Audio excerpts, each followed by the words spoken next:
दोस्तों, पौराणिक कहानियों की इस श्रृंखला में आपके सामने फिर से एक नई कहानी लेकर आए हैं। दोस्तों, अगर आपको हमारी पौराणिक कहानियाँ अच्छी लगती हैं, प्रेरणादायक लगती हैं, तो प्लीज़ हमारे इस चैनल को सब्सक्राइब ज़रूर करें और वीडियो को अधिक से अधिक शेयर करें। यह पौराणिक कहानी सुभद्रा नंदन अभिमन्यु के शौर्य की कहानी है, जिनको युद्ध क्षेत्र में छल कपट करके कौरवों ने मार दिया था। कृपया इस वीडियो को अंत तक ज़रूर देखें। आशा करते हैं आपको हमारी यह पौराणिक कहानी बहुत पसंद आएगी। तो चलिए शुरू। अभिमन्यु का वध महाभारत के युद्ध में अधर्म की पराकाष्ठा का उदाहरण है। महाभारत के युद्ध का 13वां दिन चल रहा था। युधिष्ठिर को चक्रव्यूह में फंसाकर बंदी बनाने की मंशा से कौरवों ने अर्जुन को दक्षिण दिशा में युद्ध स्थल से बहुत दूर अपने दूसरे सैनिकों के साथ उलझा रखा था। युद्ध के नियम के अनुसार यदि कोई योद्धा किसी दूसरे योद्धा से युद्ध करते समय बीच में युद्ध छोड़कर भाग जाता है तो उसे हारा हुआ माना जाएगा। इस कारण से अर्जुन दक्षिण की ओर ही युद्ध कर रहे थे। समय की गंभीरता को समझते हुए द्रोणाचार्य ने ही चक्रव्यूह की रचना की थी।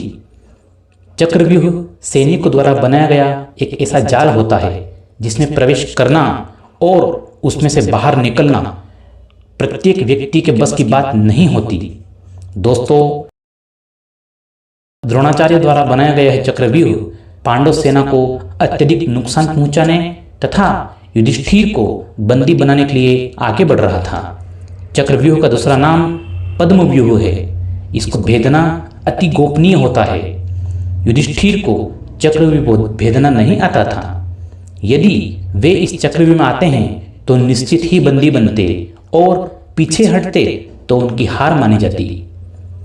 महाभारत काल में चक्रव्यूह भेदना और उससे बाहर निकलने का पूरा ज्ञान केवल और केवल श्री कृष्ण, अर्जुन, द्रोणाचार्य और श्री कृष्ण के पुत्र प्रद्युम्न को ही था। इनके अलावा केवल अभिमन्यु ही ऐसे थे जो चक्रव्यूह में प्रवेश करना तो जानते थे लेकिन बाहर निकलना नहीं। अपनी माता के गर्भ में रहते हुए तेजस्वी अभिमन्यु ने चक्रव्यूह भेदना तो सीख लिया था। जब अर्जुन अपनी गर्भवती पत्नी सुभद्रा को चक्रव्यूह भेदना समझा रहे थे, लेकिन माता के बीच में सो जाने के कारण अभिमन्यु पूरा ज्ञान नहीं ले सके। चक्रव्यूह भेदना तो सीख लिया लेकिन बाहर निकलना नहीं सीख पाए। अर्जुन और सुभद्रा पुत्र अभिमन्यु एक कुशल योद्धा थे। अभिमन्यु रौद्र नामक धनुष को धारण करते थे, इसलिए इन्हें रौद्रधारी भी कहा जाता है। यह धनुष उन्हें उनके बड़े मामा बलराम से प्राप्त हुआ था। मूल रूप से यह धनुष भगवान महादेव का है। महादेव ने यह धनुष बलराम जी को दिया था। अपनी वीरता और दृढ़ता का परिचय देते हुए वीर अभिमन्यु ने महाराज युधिष्ठिर से चक्रव्यूह में जाने की आज्ञा मांगी। युधिष्ठिर ने अभिमन्यु को आज्ञा नहीं दी, लेकिन दृढ़ और विवेकी अभिमन्यु ये जानते थे कि उनके अलावा वहां उपस्थित योद्धाओं में से कोई भी चक्रव्यूह को भेदना नहीं जानता है। वे ये भी जानते थे कि यदि युधिष्ठिर इस चक्रव्यूह में गए तो उनका बंदी बनना तय है। साथ ही धर्म युद्ध यहीं पर समाप्त हो जाएगा। धर्म की हार होगी और अधर्म की जीत हो जाएगी। कौरवों की कुटिलता और समय की गंभीरता को समझते हुए अभिमन्यु ने स्वयं ही चक्रव्यूह में जाने का निर्णय लिया। उनके निर्णय के आगे युधिष्ठिर भी हार गए। जब अभिमन्यु चक्रव्यूह में घुसे तो जयद्रथ ने चक्रव्यूह का दरवाजा बंद कर दिया, अर्थात चक्रव्यूह का द्वार बंद कर दिया। वहीं युधिष्ठिर, भीम, नकुल, सहदेव अपने ससुर द्रुपद के साथ चक्रव्यूह में घुसने का प्रयास करते रह गए, लेकिन घुस नहीं पाए। व्यूह के बाहर उन्हें जयद्रथ जैसे कौरव पक्ष के योद्धाओं से युद्ध भी करना पड़ रहा था। जब रौद्रधारी अभिमन्यु ने चक्रव्यूह को भेदना शुरू किया तब उन्होंने किसी की प्रतीक्षा नहीं की। वीर सुभद्रा नंदन एक के बाद एक घेरा भेदते गए। रास्ते में आ रही कौरव सेना को ऐसे छलनी कर रहे थे जैसे कोई माली घास काट रहा हो। अभिमन्यु युद्ध में एक छोटे से बालक थे, परंतु अतिश्रेष्ठ योद्धा। छठे घेरे को पार करते करते अभिमन्यु ने रुक्मार्थ, बृहदबाला, दुर्योधन के पुत्र लक्ष्मण, 6 परामर्शदाताओं, कर्ण के 7 पालक भाइयों, शल्य के पुत्र सहित कई योद्धाओं को मार डाला था। यह सब देख कौरव पक्ष विचलित हो उठा। वीर अभिमन्यु से कौरव पक्ष के योद्धा अकेले युद्ध करने में अक्षम प्रतीत हो रहे थे। दुर्योधन पुत्र इस हानि से क्रोधित था। वह किसी भी मूल्य पर अभिमन्यु की मृत्यु चाहता था। उसने द्रोणाचार्य से अभिमन्यु पर मिलकर हमला करने का आदेश दिया।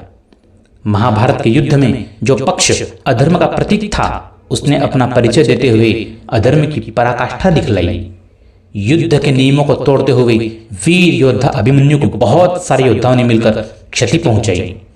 वीर बालक अभिमन्यु पर द्रोणाचार्य, दुशासन, अश्वत्थामा, कर्ण, शकुनी, दुर्योधन, कृपाचार्य, कृतवर्मा, वृषभसेन और द्रुमसेना ने हमला कर दिया था।